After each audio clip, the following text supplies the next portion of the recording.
를 했더니 오히려 거꾸로 믿는 것이 너무 짐이 됩니다. 그래서 교회에 가기가 너무나 싫다고 그렇게 대답을 한다고 합니다. 그래서 어찌해야 하나 하고 그 목사님이 하나님께 기도하는 중에 어떠하든 인간의 편에 설 수는 없다는 것과 사람을 좋게 하는 것보다는 하나님을 기쁘시게 하는 편을 택해야 한다는 결론을 얻었다고 합니다. 그 옛날 하나님의 선지자들이 사람의 편에서 복음을 전하였다면 핍박을 받을 이유가 전혀 없었을 것입니다. 세례 요한이 헤로디아 일로 헤롯 왕을 책망하여 오히려 감옥에 갇히고 목배임을 당했던 것입니다. 여기에 대해서 어느 분은 또 요한이 어리석게 남의 일에 간섭하고 책망하다가 그리 되었으니 스스로 죽음을 자처한 것이라 그렇게 평가를 합니다. 그 말도 틀린 말은 아닙니다만 예수님께서 바리새인들과 서기관들을 책망하지 아니하셨다면 그 사람들이 예수님을 죽이기까지는 아니했을지도 모르겠습니다. 오늘날에도 목사가 바르게 말씀을 전하지 아니하고 할 말을 하지 못한다면 교인들에게는 환영을 받을 줄 모르나 하나님 앞에서는 벙어리가 되는 것입니다. 그 말씀이 이사야서 56장 10절에서 11절에 있습니다. 읽어보면 그 파수꾼들은 다 무지하며 벙어리 개라 능히 짖지 못하며 다 꿈꾸는 자요 누운 자요 잠자기를 좋아하는 자니 이 개들은 탐욕이 심하여 족한 줄을 알지 못하는 자요 그들은 몰각한 목자들이라 다 자기 길로 돌이키며 어디 있는 자이든지 자기 이익만 도모하며 라고 했습니다. 이렇게 사람을 좋게 하랴 하나님을 좋게 하랴에 대해서 한번 살펴보도록 하겠습니다. 먼저 사람을 좋게 하는 자입니다. 사람에게 좋게 하려면 먼저 아부를 잘 해야 합니다. 그리고 비유를 잘 맞추어야 합니다. 그러므로 좋은 말만, 듣기 좋은 말만 가려서 해야 하는 것입니다. 그래서 항상 이것으로 세상이 시끄럽습니다.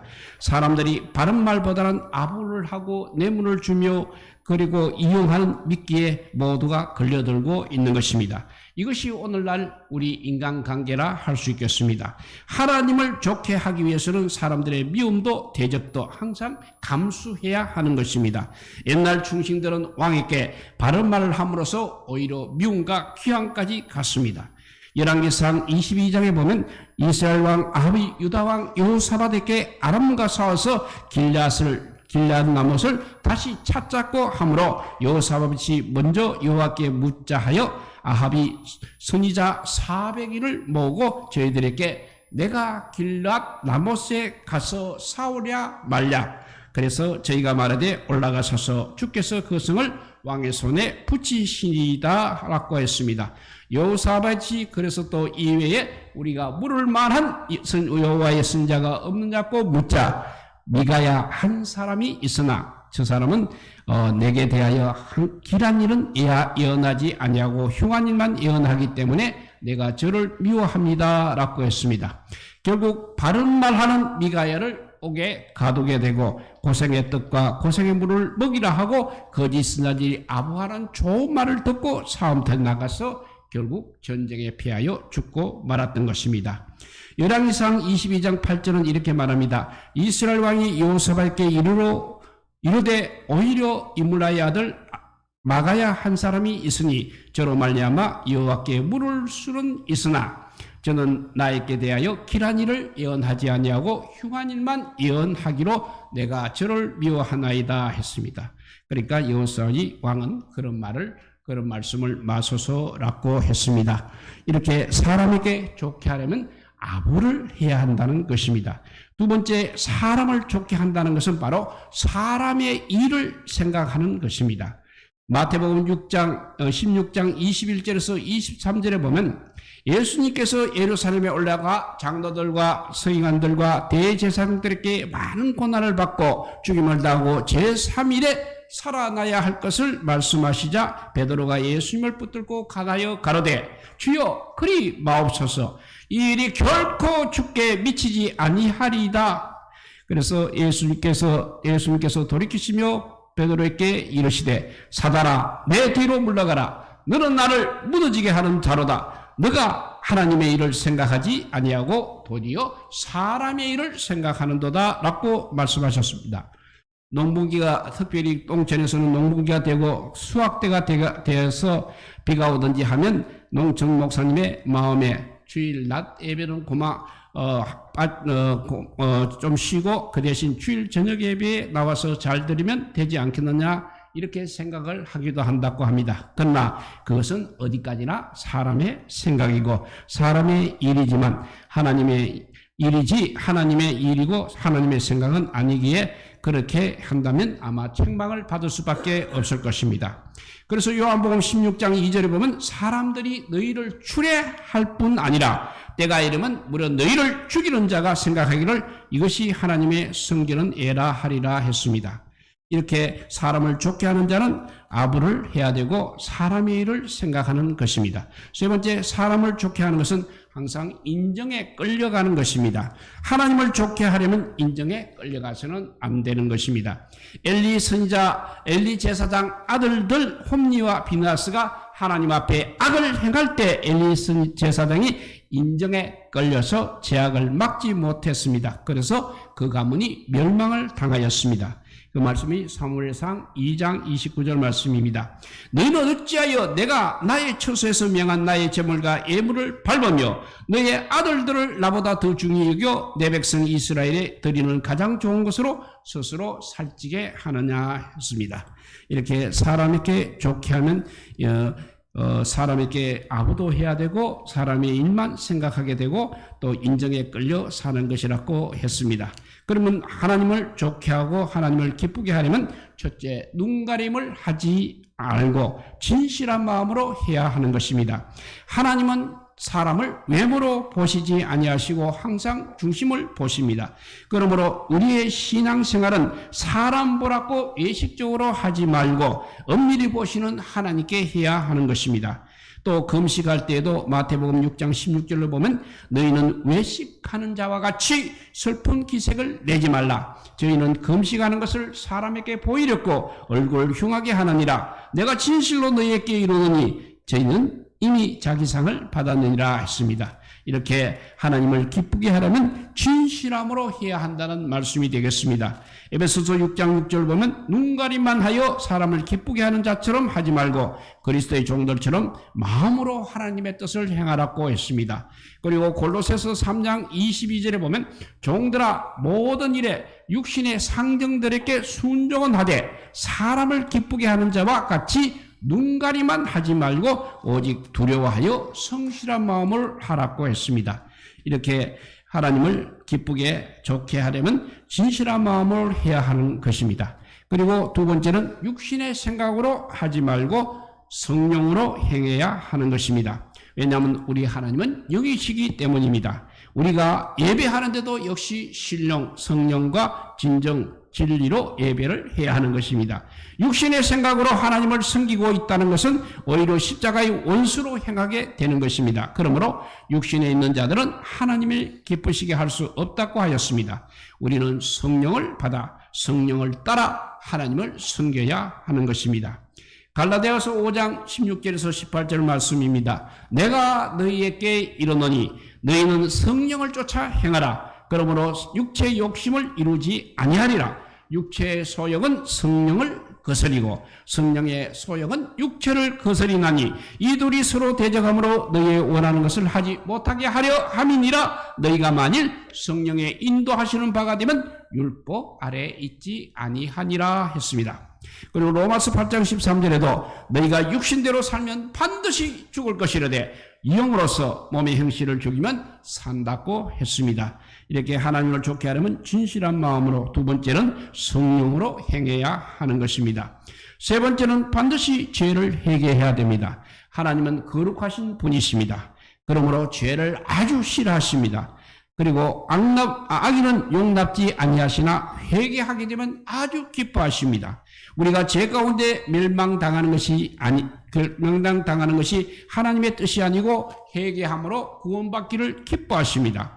어떠한 악인일지라도 회개하여 구원을 받는 것을 기뻐하신다는 것입니다.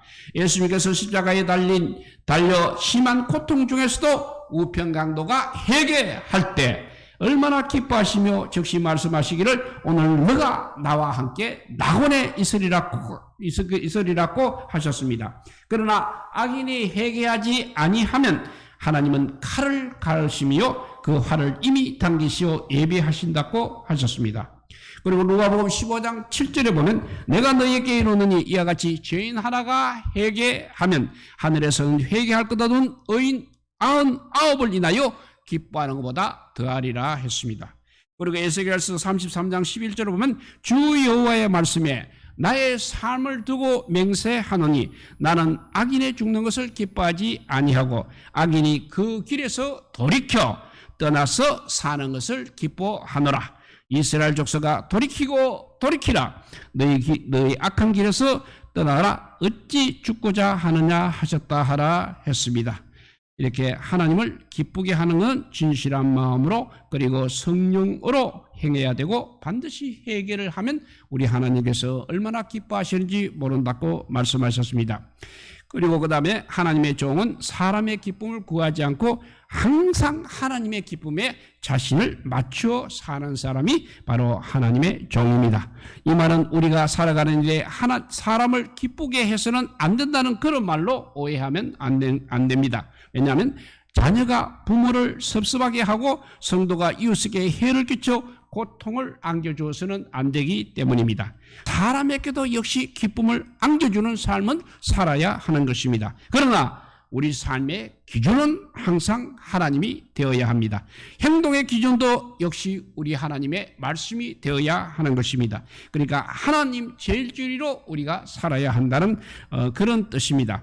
옛날 임금의 말인 어명은 부모의 말보다도 먼저가 되었다는 것을 생각하면 됩니다.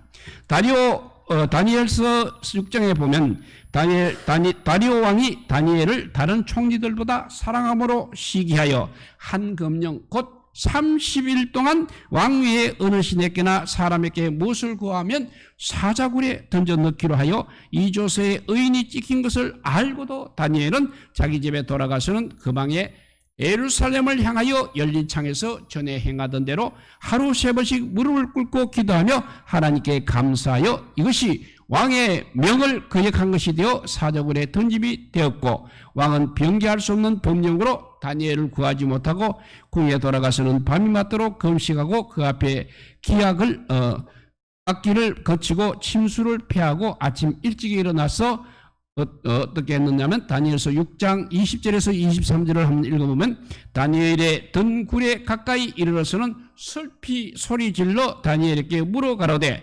사실은 하나님의 종 다니엘아 너의 항상 섬기는 너의 하나님이 사자에게서 너를 구원하시기에 능하셨느냐. 다니엘이 왕에게 구하되 왕이여 원컨대 왕은 만세수를 하옵소서. 나의 하나님이 이미 그 천사를 보내어 사자들의 입을 봉하셨으므로 사자들이 나를 상해치 아니하였사오니 이는 나의 무죄함이 그 앞에 명백함이오며 또 왕이여 나는 왕의 앞에도 해를 끼치지 아니하였나이다. 왕이 심히 기뻐서 명하여 다니엘을 굴에서 올리라 하며 그들이 다니엘을 굴에서 올린 적 그 몸이 조금도 상하지 아니하였으니 이는 그가 자기 하나님을 의뢰함이었더라고 했습니다. 그리고 사도행전 4장 19절에도 보면 베드로와 요한이 대답하여 가로되 하나님 앞에서 너희 말을 듣는 것이 하나님 말씀 듣는 것보다 옳은가 판단하라고 하였습니다. 이렇게 하나님의 종은 사람의 기쁨을 구하지 않고 항상 하나님의 기쁨에 자신을 맞춰서 사는 사람이 바로 하나님의 종이라 할 수 있겠습니다. 그런데 오늘 본문처럼 설교를 듣고 대적한 무리들이 있습니다. 사도행전 7장 52절에서 54절 보면 너희 조상들은 선지자 중에 누구를 핍박지 아니하였느냐. 의인이 오시리라 예고한 자들을 저희가 죽였고 이제 너희는 그 의인을 잡아준 자요 살인한 자가 되나니 너희가 천사의 전한 율법을 받고도 지키지 아니하였도다 하니라. 저희가 이 말을 듣고 마음에 찔러 저를 향하여 이를 갈거는 했습니다. 이것은 스데반의 설교를 듣고 마음의 찔림을 받았다는 것입니다. 마음에 여기서 찔림을 받았다는 것은 조각조각 톱질하다, 성나게 하다, 속을 찌르라는 뜻이 있습니다. 이렇게 설교는 사람의 마음을 조각조각 톱질하는 것과 같다는 것입니다. 스데반의 설교는 유대인들에게 그들의 조상들은 믿는다면서 선지자를 핍박하였을 뿐 아니라 죽였다는 것이고, 너희는 또 그 의인을 잡아준 자요 살인한 자라고 하는 마음에 톱질하는 것처럼 찔림이 되어서 스데반을 향해서 이를 갈고 돌을 들어 쳤습니다.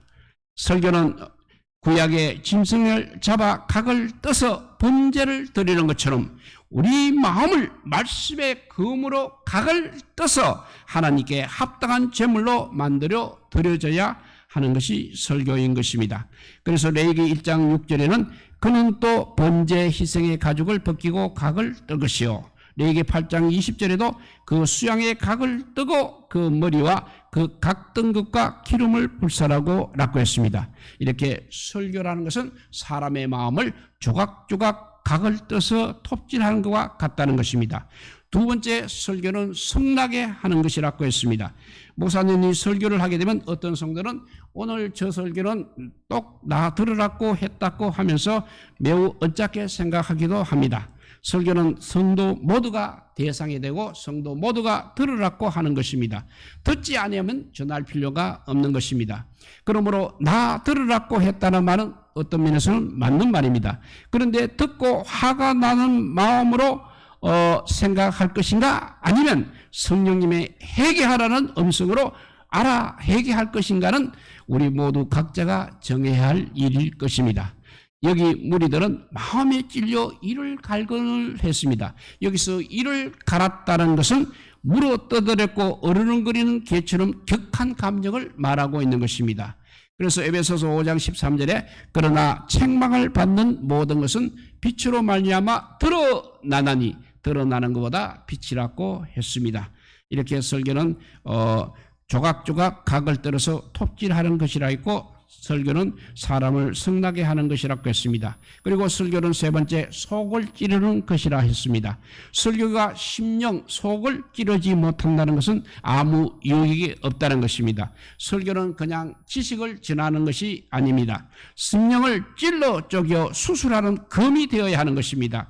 하나님을 잘 믿는다고 했던 종교 지도자들이 스데반의 설교를 듣고 그들을 책망하는 말에 마음이 찔려서 오히려 스데반을 죽여버렸습니다. 설교가 아무리 자기 심령을 찔러도 이렇게 마음을 강팍하게 한다면 은혜를 받기는커녕 스데반을 잡아서 성 밖으로 내치고 돌로 쳐 죽이는 살인자처럼 된다는 것입니다.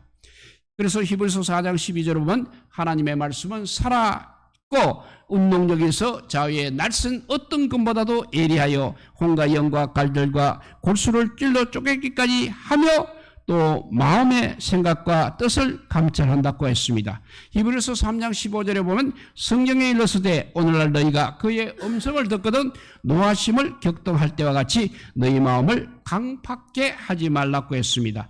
그리고 자본 29장 1절에도 자주 책망을 받으면서 또 목이 곧은 사람은 갑자기 패망을 당하고 피하지 못하리라 했습니다. 이렇게 설교를 듣고 대적하는 무리가 아니라 설교를 듣고 회개하는 우리 모두가 되시기 바랍니다. 그래서 세 번째는 성경을 듣고 어찌할꼬 회개하는 무리들에 대해서 한번 생각해 보도록 하겠습니다.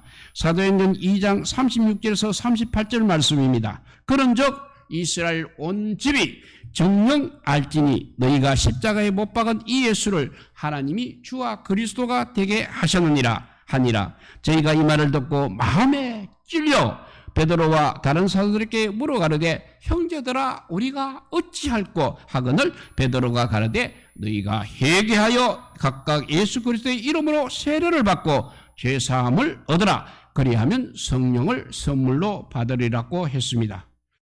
베드로의 설교를 들은 유대인들은 마음에 찔려 우리가 어찌할꼬라고 했습니다. 회개는 마음의 가책으로부터 시작되는 것입니다. 그러나 마음에 찔림이 와서 어찌할꼬 하며 가슴을 쳤다고 그것이 곧 회개가 되는 것은 아닙니다. 양심의 가책을 받아도 앞에서 말씀드린 무리들은 마음에 찔려 오히려 이를 갈며 더 악을 행하는 살인자가 되었습니다. 여기서 여기에 무리는 어찌할꼬 하며 탄식할 때 베드로는 사도행전 2장 38절에 너희가 회개하여 예수 그리스도의 이름으로 세례를 받고 죄사함을 받으라. 그리하면 성령을 선물로 받으리라고 했습니다. 우리 신앙의 첫 조건이 바로 회개인 것입니다. 회개 없이는 아무것도 이룰 수가 없는 것입니다. 회개하는 자를 우리 하나님은 용서하시고 성령을 주신다고 했습니다. 그러면 회개가 무엇인지 한번 살펴보도록 하겠습니다. 첫째 회개는 방향 전환입니다. 잘못된 길을 가던 사람이 바른 길로 가는 것이 회개인 것입니다. 우상을 섬기던 사람이 하나님을 섬기는 자리로 가는 것이 회개입니다. 멸망의 길 지옥으로 가던 사람이 천국의 길 생명의 길을 가는 것을 회개라고 말하는 것입니다. 그러니까 잘못 가는 것을 아무리 알았다 해도 그 길로 계속 가고 있는 것은 회개가 아니라는 것입니다. 바로왕이 하나님의 10가지 재앙을 내릴 때마다 처음에는 회개하는 것 같이 보여졌습니다. 그러나 여전히 하나님의 말씀을 거역하여 결국은 멸망을 받았습니다. 또 가룟 유다는 예수님을 판 것을 나중에 후회는 했습니다만 회개 없이 오히려 목매어 죽었다는 것입니다. 그런데 베드로는 회개를 했습니다. 이사야서 55장 7절을 보면 악인은 그 길을 불의한 자는 그 생각을 버리고 여호와께로 돌아오라. 그리하면 그가 긍휼히 여기시리라. 우리가 하나님께 나오라. 그가 널리 용서하시리라 했습니다. 또 베드로후서 2장 22절을 보면 참 속담에 이르기를 개가 그 토하였던 것에 돌아가고 돼지가 씻었다가 더러운 구덩이에 도로 누웠다 하는 말이 저희에게 응하였도다 라고 했습니다. 이렇게 회개는 방향을 전환하는 것입니다. 멸망의 길에서 생명의 길로 가는 것을 말하고 있는 것입니다. 두 번째 회개는 죄와의 관계를 끊는 것입니다. 죄 가운데 살던 사람이 이제는 죄와 상관없는 사람이 되어야 합니다. 그런데 성경은 죄에 대하여 죽은 우리가 어찌 그 가운데서 더 살리요 하였습니다. 과거의 죄를 이렇게 가감히 끊어버리고 새로운 삶을 살아야 하는 것이 회개인 것입니다. 왜냐하면 죄의 삭은 사망이기 때문인 것입니다. 로마서 6장 2절 말씀입니다. 그럴 수 없느니라 죄에 대하여 죽은 우리가 어찌 그 가운데 더 살리요 했습니다. 로마서 6장 6절에서 7절은 우리가 알거니와 죄에 대하여 우리가 알거니와 우리 옛사람이 예수와 함께 십자가에 못 박힌 것은 제 몸이 멸하여 다시는 우리가 죄에게 종노를 하지 아니하려 함이니 이는 죽은 자가 죄에서 벗어나 어렵다 하심을 얻었음이니라 했습니다.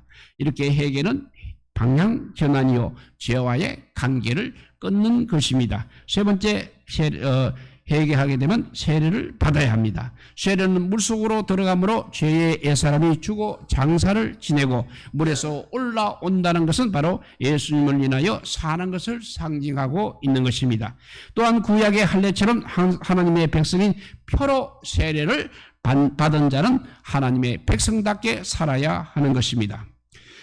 골로새서 2장 12절 말씀입니다. 너희가 세례로 그리스도와 함께 장사한 바 되고 또 죽은 자들 가운데서 그를 일으키신 하나님의 역사를 믿음으로 말미암아 그 안에서 함께 일으키심을 받았느니라 했고 히브리서 10장 22절에 보면 우리가 마음의 뿌림을 받아 양심의 악을 깨닫고 몸을 맑은 물로 씻었으나 참마음과 온전한 믿음으로 하나님께 나아가자 했습니다.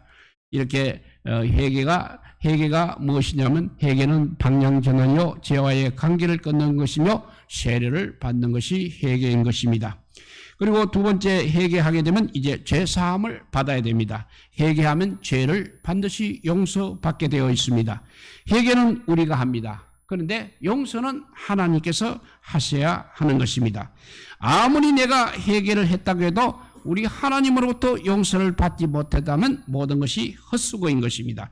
용서를 받아야 우리가 하나님과 더불어 화평과 참 기쁨을 누릴 수 있는 것입니다. 죄는 하나님과 원수되게 합니다. 하나님께로부터 온 모든 것을 가로막아 버리는 결과인 것입니다. 결과를 가져오게 하는 것이 죄입니다. 그래서 요한일서 1장 9절 말씀입니다. 만일 우리가 우리 죄를 자백하게 되면 저는 미쁘시고 어려워서 우리 죄를 사하시고 모든 불의에서 우리를 깨끗게 하실 것이다 했습니다.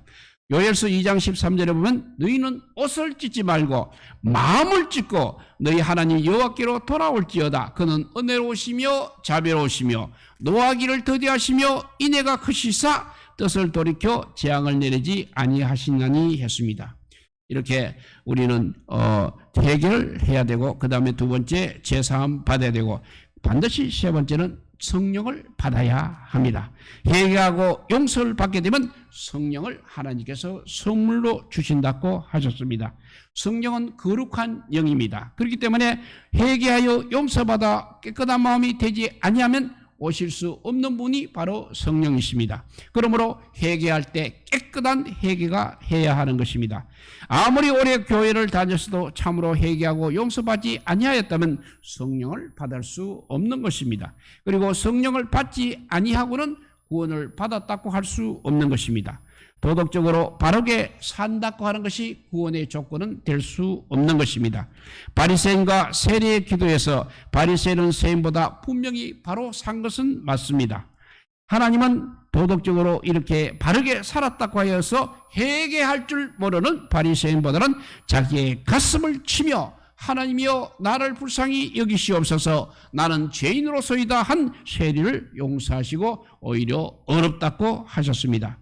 그래서 로마서 8장 9절에 보면 만일 너희 속에 하나님의 영이 거하시면 너희가 육신에 있지 아니하고 영에 있나니 누구든지 그리스도의 영이 없으면 그리스도의 사람이 아니라고 했습니다. 그리고 요한복음 3장 5절에다 보면 예수께서 대답하시되 진실로 진실로 너희에게 이르노니 사람이 물과 성령으로 나지 아니하면 하나님 나라에 들어갈 수 없다고 했습니다. 우리 모두 회개하고 제사함 받고 반드시 성령의 사람이 되어서 하나님 나라에 들어갈 수 있는 우리 모두가 되시기를 우리 주님의 이름으로 축복드립니다. 기도하겠습니다. 사랑의 하나님 감사합니다. 모두들 열심히 교회 나오고 세례 받았으면 다 하나님 나라 백성이 되는 줄 알고 있습니다. 회개하여서 하나님의 용서를 받아야 하고 성령의 사람이 되어야 한다고 오늘 설교는 오늘 말씀은 우리에게 그렇게 가르쳐주고 있습니다. 이제 사람을 좋게 하랴 하나님을 좋게 하랴 여기서 머무는 것이 아니라 정말 하나님 나라 백성이 되어서 하나님을 기쁘시게 하는 사람들이 다 되게 하여 주셔서 이 어지러운 세상 아버지요 정말 세상의 아버지요 빛과 소금이 되어서 하나님의 뜻을 아버지요 많은 사람들께 전하는 자 되게 하여 주시고 우리 역시 아버지요 죄를 날마다 회개하고 용서받아서 하나님 성령으로 사는 믿음의 사람들이 다 되게 하여 주시기를 간절히 빌고 원하올 때 이 모든 말씀 아무 공도 없으나 우리 구주 예수 그리스도 이름으로 기도드리옵나이다. 아멘.